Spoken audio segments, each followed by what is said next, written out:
You know, it's a wonderful thing when you allow God to ignite inside of you and you be amazed at the things He will do. I'm a little discombobulated but overjoyed. Thank you, Lord. Thank you, Emmanuel. This is a reading from the book of Revelation, chapter 22, verses 1 and 2. Then the angel showed me the river of water of life, bright as crystal, flowing from the throne of God and the Lamb through the middle of the street of the city. On either side of the river is a tree of life with its 12 kinds of fruit, producing its fruit each month, and the leaves of the tree are for the healing of the nations. The word of the Lord.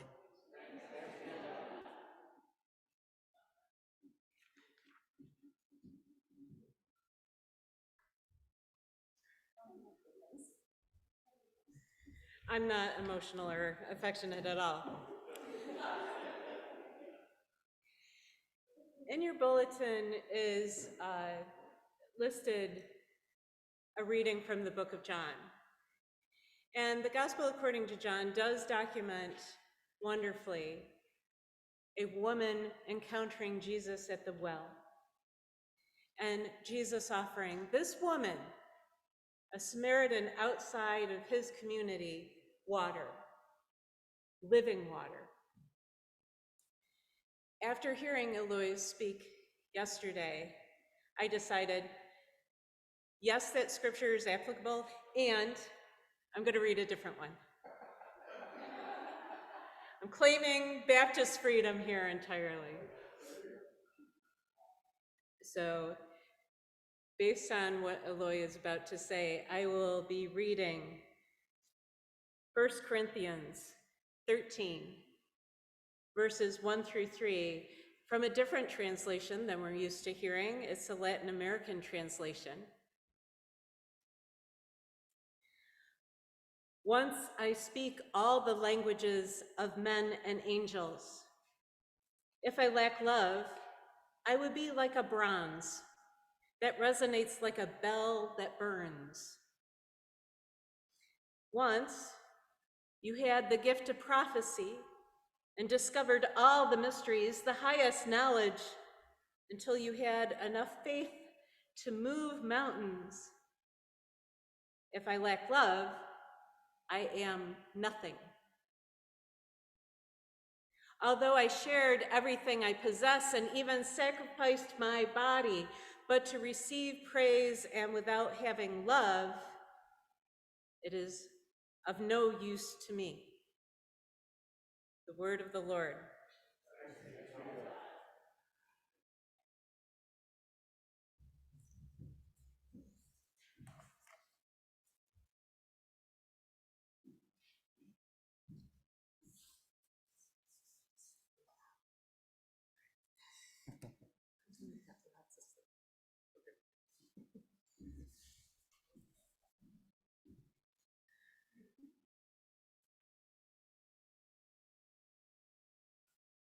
Good morning. Good morning, I Zoom too. I want to begin with a star picture here. In that picture, we saw a hummingbird from the Andes, and the words here says, agua más precioso que el oro, water more precious than gold. And that's the meaning of my presentation today. I want to begin, I make a little change, a little different things that yesterday, because I was thinking and talking with Jennifer, and was thinking, use new things. I think to present and to improve my presentation. I want to begin saying that a necessary reflection from the middle of the world, Ecuador. This is like a theory of what we think, what why we are here. That's a theory. I want to read it. The way in which religion and culture imagine God is fundamental in the relationship of the human being with nature. If humans build an idea about God in which the attribute of omnipotence prevails over any other, the human guide their actions to dominate it, exploit it, possess it, and make life an object of exchange. This idea is also the origin of the patriarchy that bases its dominance on power relations. Patriarchy puts humans on the center of the relationship, man or woman to dominate another human or nature. A fundamental characteristic of patriarchy in capitalism is that it puts the human being with power at the center. In this domain, relationship, love, or any noble affection does not exist. In this conception of the world, the human is not part of the nature of the creation. He is the one who is called to dominate it, exploit it, to commercialize it. The whole idea of modern development is based in the conception of nature that interprets it as an object that can be placed on the market. A merchandise that, when transformed, produced wealth. In the book of Genesis, creation is mentioned as a central element in which life develops.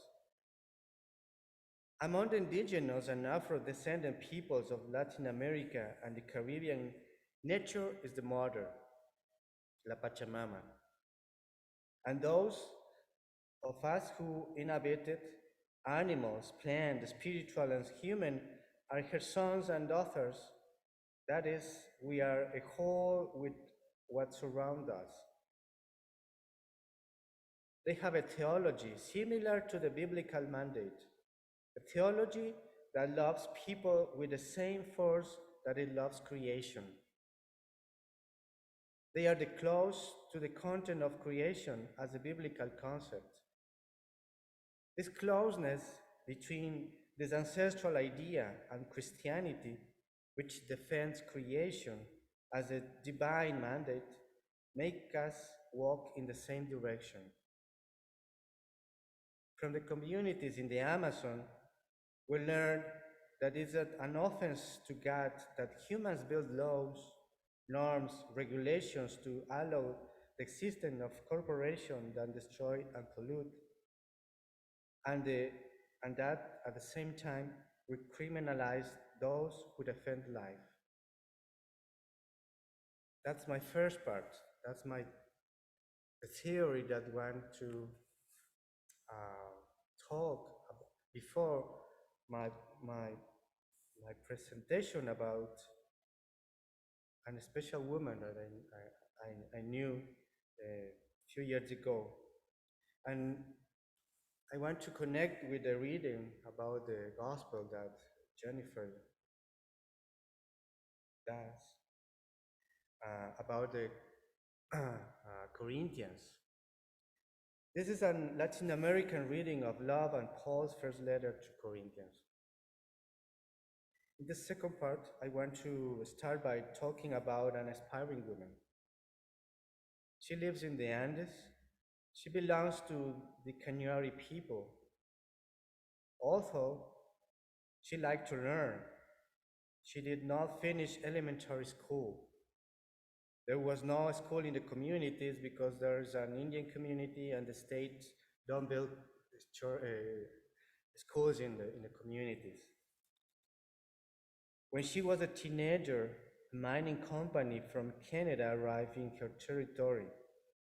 They explained it that there was a gold under the ground and that this would bring progress to the community.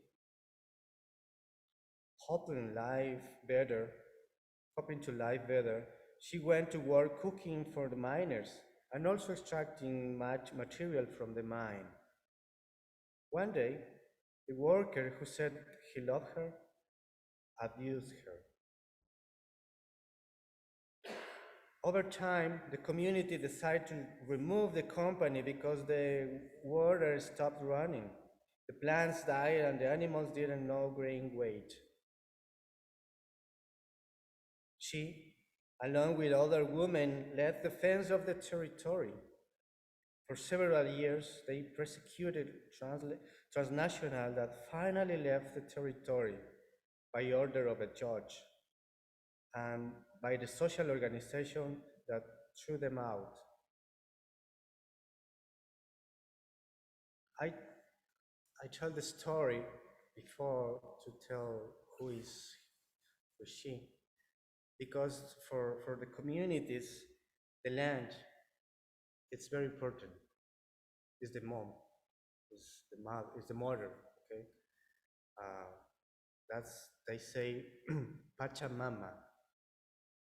Pacha means land, means territory, means something uh, that connect my feet with the ground. That's Pacha. And Mama means mama, mother. And connect, we are connected. We are one, okay? That's why they are fighting against the mining companies. They are fighting against the petroleum companies in Amazon jungle. And because this creation is part of them. They are part of the creation. Elizabeth Durazno, now 4 years old, her living conditions have not improved. Her life is still full of lack and pain. But for her whole life revolves around her territory. She's continued fighting for the territory. In a few more minutes more, we will connect with her and talk with her. For all of this suffering, all of this fighting, all of this work that they are doing at the mountains, protecting the rivers, protecting the land, I ask her, why are you doing all of this job? Why are you doing this? You are not professional, you are a woman, your children need food, you have to work, and you have to do different things. I thought she will take a few minutes to respond. Maybe she should think about it. But Elizabeth was not slow to tell me, for love. That's what I do, to love. So it was I who remained silent for a long time. Then I looked at her looking for more details to the answer. And she generously said, indigenous women, we love everything that surrounds us like a mother, like our mother. The mountain, the fog at the down, at the rivers. My daughters are here. My grandparents too. I do all this to take care of them, and that is love. Women at the community, when they are pregnant, when the children born, they use placenta, they bring their own placenta, and they offer the lake because it's a precious offer to say thank you to the nature, to the creation. Mining company arrives and they dry the lake. They kill the lake. For them, for the women, it was a huge offense. How they can do this? Why they can do this? Why they can kill my heart, my body and the part of the connection with my son, with my daughter, why they can kill this. It was a suffering for them.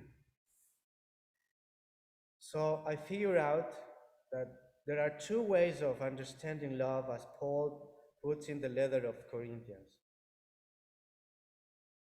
I'm going to give preference to the first three verses of the chapter in chapter 13 and separate them from the verses that come after. Sometimes that love that supports everything hides abuse mechanisms that people use to preserve privilege or inequalities. That love that supports everything is not absent from intolerance and bad treatment. That love is very similar to the treatment that people give to God's creation or nature. The forest give us clean air, but at the same time, there are people who cut them down to benefit. The seas provide food, but we absolutely all okay. The seas provide food, but obviously extract all the vitality with this we kill in the ocean, the life in the ocean. These examples tell us that we act contradictorily. We say we love nature while we abuse it. Creation supports everything, forgives everything to give us life. We abuse her. She watches over and protects us. For me, it's important to say this because I understand these kind of things in our context. As a Christian, when they say that, when the women say that, I try to connect my believers, the things that I learned, how is be a Christian. When they say that, when the women said this kind of things, for me it's a shock because I can connect with the things that I learned at the church, at the Bible. But they are talking the same thing at another direction. But they are telling me that the new things that I have to bring with me, that I have to bring to my heart. The second part that I referred to is the love that does not separate what I feel from where I belong. The first verse of chapter 13 says, Once I speak all the languages of men and angels, if I lack love, I will be like a bronze that resonates, like the bell that burns. The gospel is the good news of God. It's welcome to a better life. That angelic life that leads us to be an example in our community is not complete when love is missing, the commitment to creation. Our gospel lacks the language of creation and the words of those who defend it. Only they will it ring like a bell or like a light in the midst of darkness. The second verse. Once you had the gift of prophecy and discovered all the mysteries, the highest knowledge, until you had enough faith to move mountains, if I lack love, I'm nothing. I can be a great believer, faithful to the church, and a good person at work and in the family. Being a professional who does his job well. Creation demands the same commitment. If I don't care about climate change, pollution, or inequality, then all that love is incomplete. Third verse. Although I share everything I possess and even sacrifice my body, but to receive prize and without having love, it is of no use to me. The wonder of creation gives us landscapes like the ones we saw this morning, full of beautiful snow or the Amazon forest. This wonder does not ask us for anything. It just is. It exists. It is there to be enjoyed. That is the kind of love that creation demands of us. A love without heroes, a selfless love, but full of commitment.